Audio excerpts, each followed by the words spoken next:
Hello, and welcome to the latest episode of More Than Just Task Management, your favorite podcast that helps you build a thriving business. With me, Anna Angelova, a business coach and consultant, and Jores Minasfant, my co host. Hey, Jores. Hi Anna, hi everyone. Happy Wednesday. It's a Yes, it's beautiful Wednesday. Wednesday, and Yeah. we are streaming live on our Plantor channel on time for the afternoon commute. so, Yep. so yeah, instead of being here for the morning commute, we are here for the afternoon commute. It's a little bit past Yeah. 4 p.m. local time. If Mm, you're driving, don't watch us, just listen to us. So yes, yeah, definitely. Just listen to what we safety share. always first. Oh, absolutely, absolutely. Yeah. Although, today the topic is very interesting. So we will be talking about recruiting. And it's important that as you grow your business, you reach a point where you want to have other people help you build a business, right? Like you want to get away from doing some of the things and focus on what you only can do as the business owner. So you start hiring people. And today we want to talk about recruiting ideas and ideas that actually work for small, mid-sized businesses that don't have a big HR team, right? Like Mhm. corporations have big HR teams and massive budgets, but small businesses, like we Mhm. don't have an HR team. Mid-sized businesses even might not have an HR team. So this is what we'll be talking about today. And Mhm. I was And if you're thinking, a smaller to mid-sized business owner, traditional hiring playbooks haven't worked for you, most probably. And but there is a better way, and there's a smart way, and we're gonna break it down for you in this beautiful episode. yeah, and we'll break it down. And I was thinking that we can start with why the traditional approach doesn't work. What do you think about it?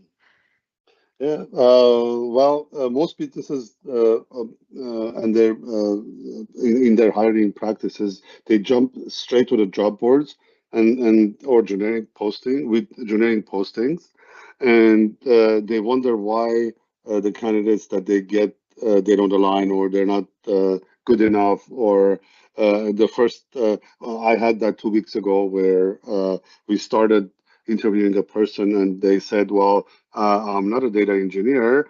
I'm actually a Databricks expert. And we're like, huh, what?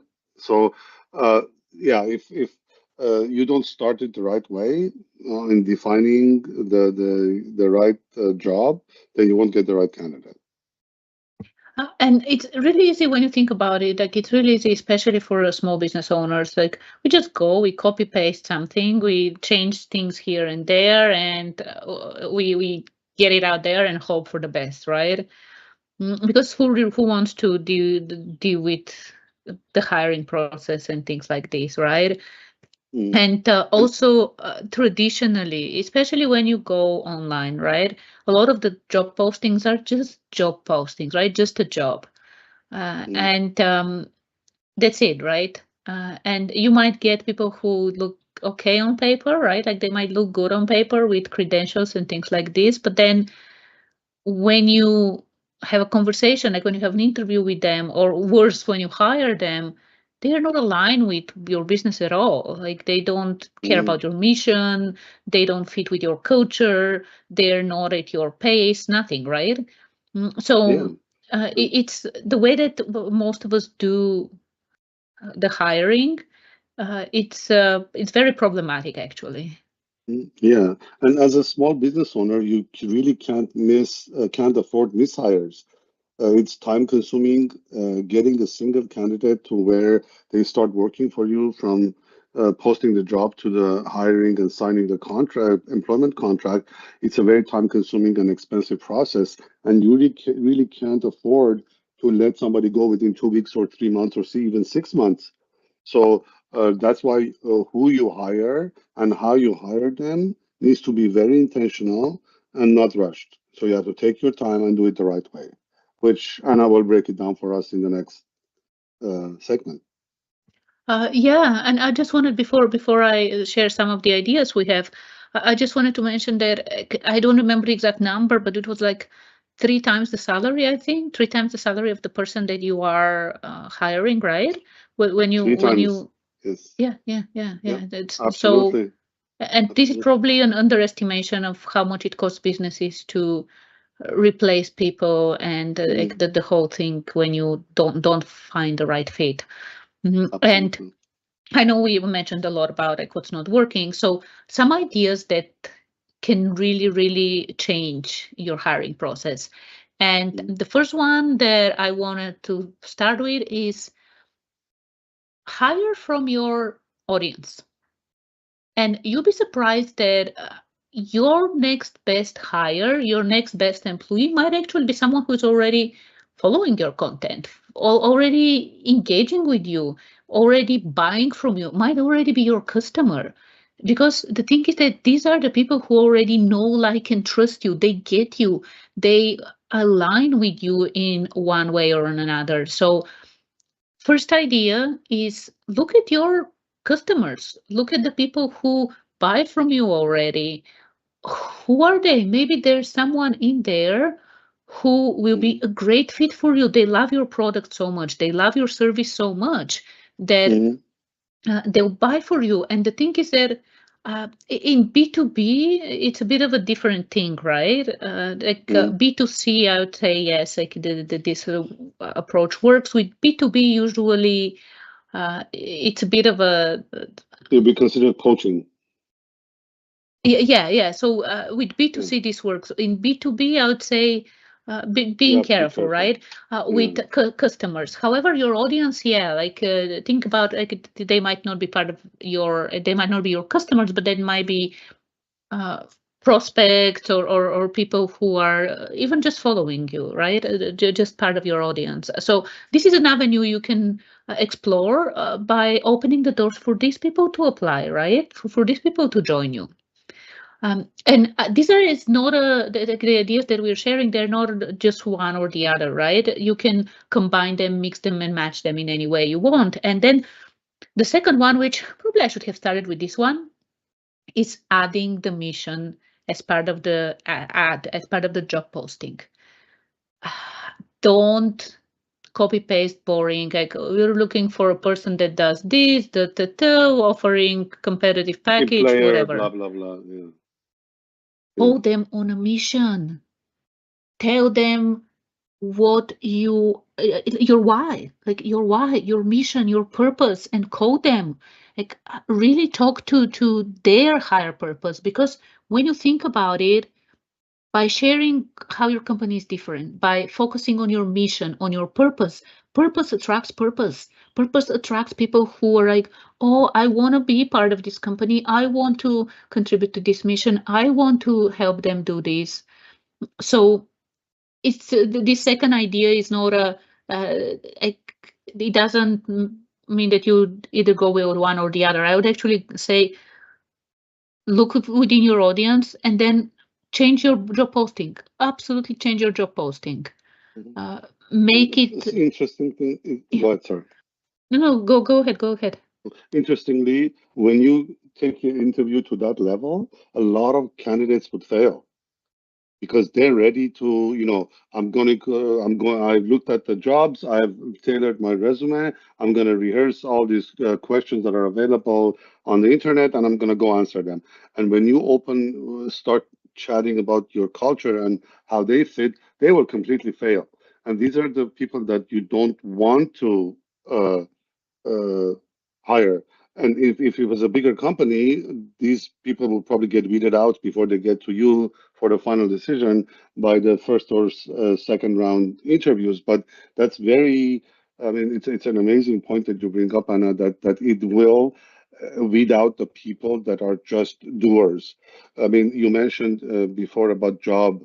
It's not just a job, it's a career. And you can easily distinguish between people who are after a job, just a paycheck, who want to go 9 to 5 and then leave, or people who are there for the culture, for the growth, to make a difference with you and follow your mission. Yeah, to make a difference. Absolutely, very Yeah. well said. Yeah. And then a third thing you can try, again, you can do all these things together, is asking for referrals, just like you ask for referrals for clients, right?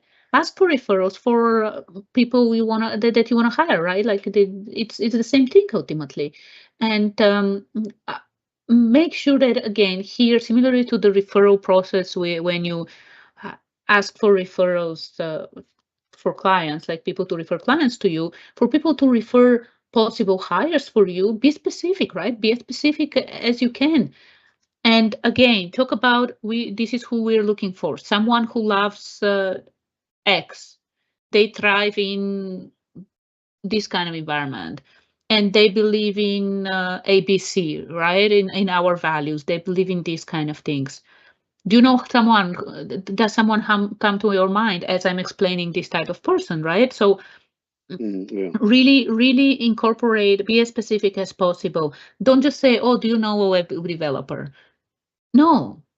Yeah, being a web developer is one thing, but then you also want to uh, present it in a way that someone who loves web development, who thrives in a dynamic environment, for example, and who believes in um, family values, kindness, whatever your values are, right? Whatever your core values are, whatever your mission is, whatever your purpose is.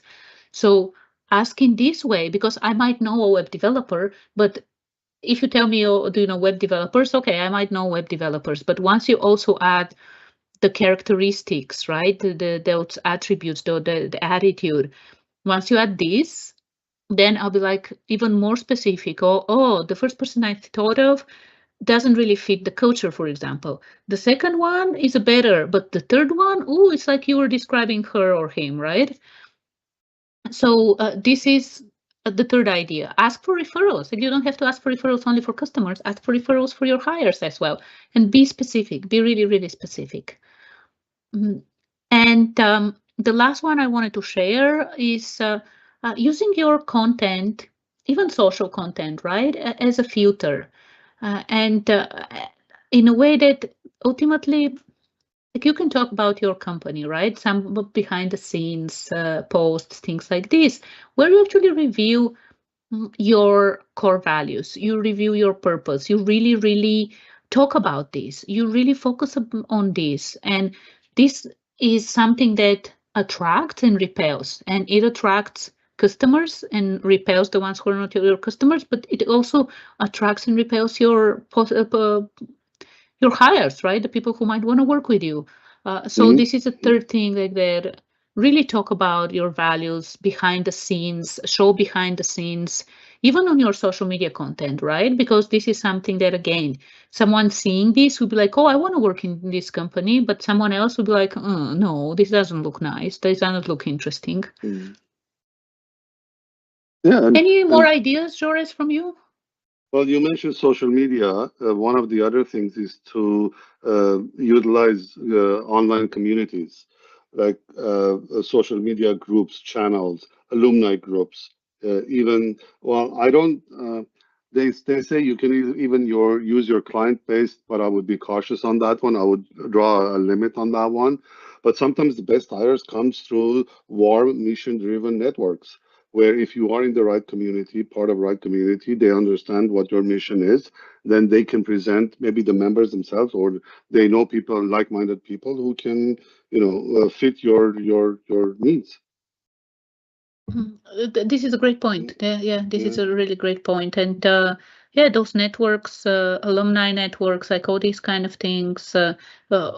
Again, just like you look for customers, you can look for your next hire. And I know, Joris, that a lot of our listeners are probably also wondering, okay, if I do all these kind of things, if I really call people to action, to purpose, to our purpose, and really get people who are aligned with our values, a lot of times these great people, these great hires, everyone else is looking for them, right? The Mm. war for talent is ridiculous right now. Yep. And so I was Mm. wondering, from your perspective, like some ideas, if you want to start us with some ideas on what can we do, like as small business owners, mid-sized business owners, like what can we do to compete, right? To something to Mm. offer that, because again, we might not be able to to offer a salary that's like the one that mm, Google offers, right? Or Hmm. Microsoft or Facebook or any of these big giants. So, any ideas on Yeah. how we can attract the right person? No, absolutely. Not everyone is after the money.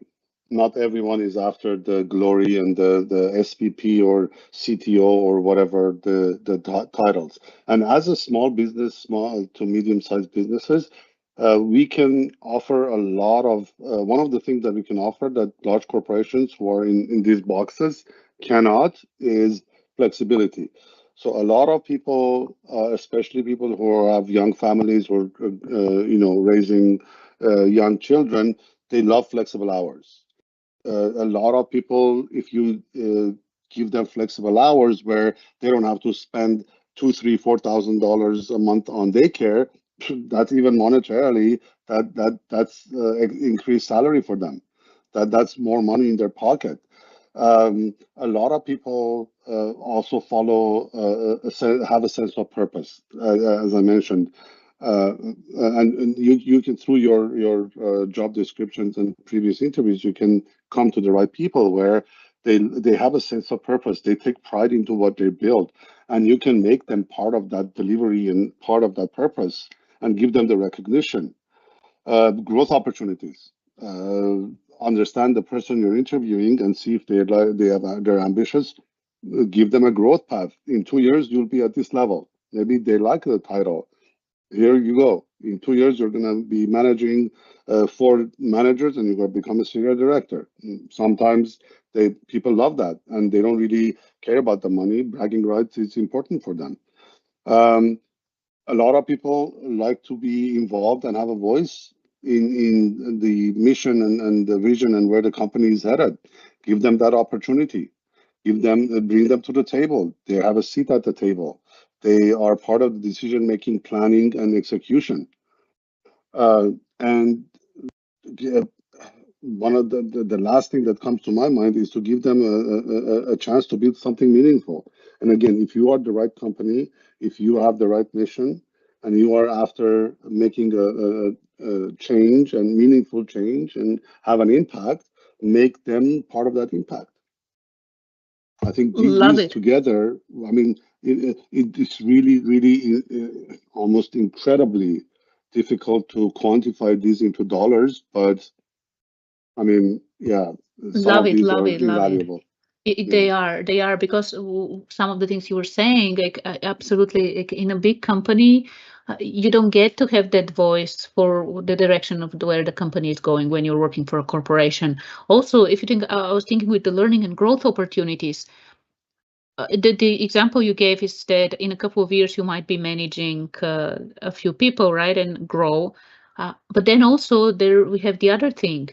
Mm, Let's say you are a solopreneur, right, and you decide to hire for the first time, and you get someone to help you with marketing. Then this is what a lot of people do, right?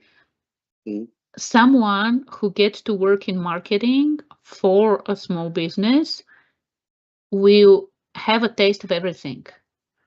Like mm, ultimately, you give them the whole marketing machine, like everything. And when you are in a bigger company, when you are in the marketing department, you get a taste of something. Like you start with something, but usually you start with something smaller. Like you don't actually see mm, how all the pieces fit together. But in a small business, especially again when it's your first hire, like the marketing strategy, the plan, content, everything, online marketing, offline marketing. It's like such an experience for someone to actually do the whole thing, right? So love everything you were sharing, Joris. Absolutely. mm. Mhm. Yeah. These are And great advantages and things that we can offer as small businesses, mid-sized businesses that bigger corporations can't. And mm, like you said, while mm, money matters, there are things that we care about more. absolutely. Absolutely. And our final tip of the day is it's very simple, but very, very important. Hire for energy and alignment, not for skills. Skills can be taught, skills can be learned, but without having the energy and the verve and wanting to align with the company's mission and learn what the company does and move forward, those skills are useless. Absolutely useless. They Energy are. is more They are, important. yeah, yeah. And you Yeah. have a lot of experience with attitude and energy where some brilliant people, like technically they're amazing, they have skills, but Mm, ultimately you let them go. So, absolutely. Yeah. Yeah. yeah, this is one of the key things. Like, yes, you want the skills, you want someone who is like, you want someone who can think logically for certain roles, like development, Mm, things like this. But like attitude, energy, they matter so much more. And mhm, you definitely want to hire for this. You definitely want people who align with your culture, right? Like who fit with your culture.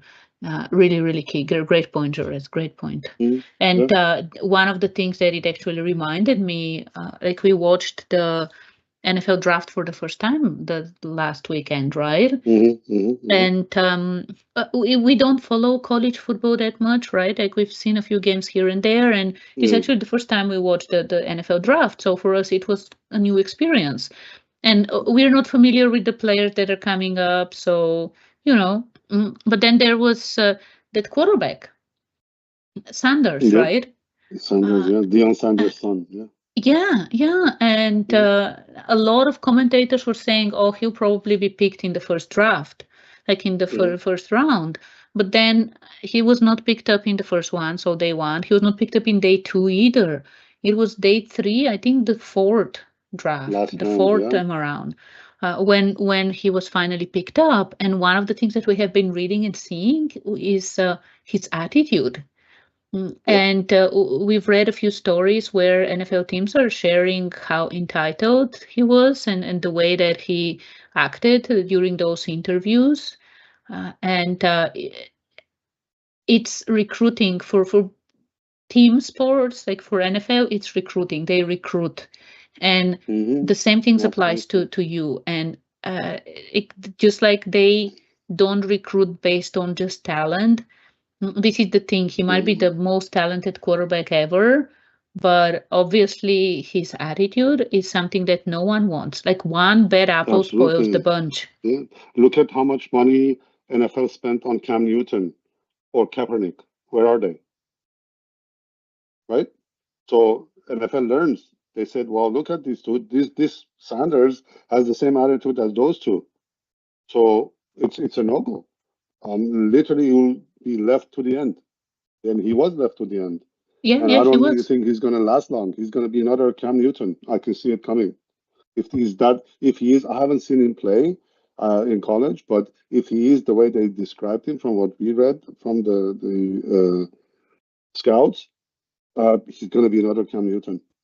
He will bounce around for 4 or 5 years and he's done. Yeah, yeah, it wouldn't be surprising because again, like, and this shows you to you as well, like as a person, as you're listening, that this is so how powerful attitude is. Like you can It be the most genius person ever, like you can have the best skills ever, but is. when your attitude is not the right one, when your mindset is not the right one, this is what happens. Yeah. So Forget yeah, about and skills. This guy has football in his DNA. His yeah. dad is Deion Sanders. I mean, you can't get better than that. But unfortunately, it's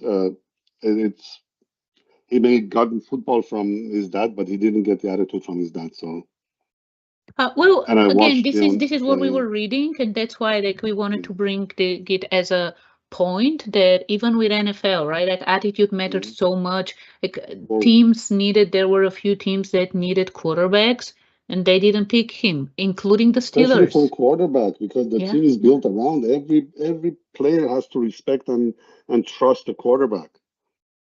So yeah, it's Anna, you said, don't just post skills. Know exactly what you're hiring for what you're hiring. Post it. Share your culture. Make sure the people are aligned with your culture and that's what you're hiring, and hire for alignment and energy.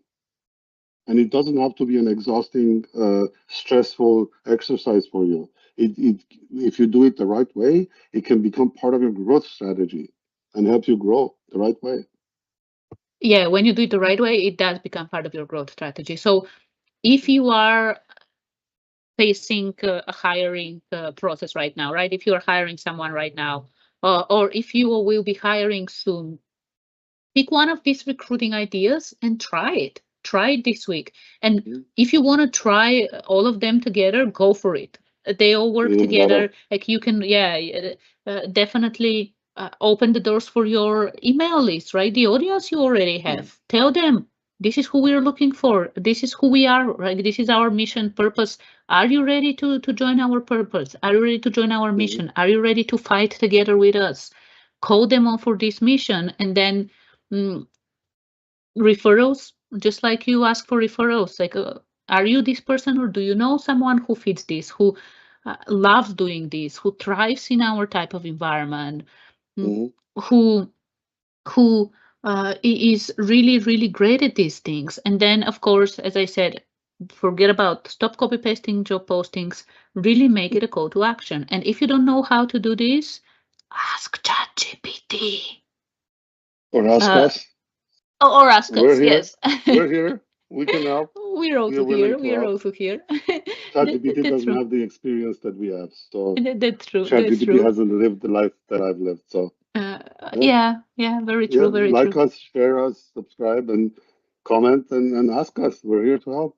Not a We are. problem. We are. Message us. And Yeah. tomorrow morning we will be back our usual time. So if you want to catch us live on the Plant Door channel on YouTube, we'll be happy to see you. Say hi. And otherwise, we will be uploading the episode to the podcast platforms. And yeah, enjoy the rest of your day. All right. Thank you, And Anna. we'll see you Thank you, tomorrow. Thanks, everyone. Jores. Thanks, Have a Jores. great day. Bye Have bye. a great day, everyone. Bye.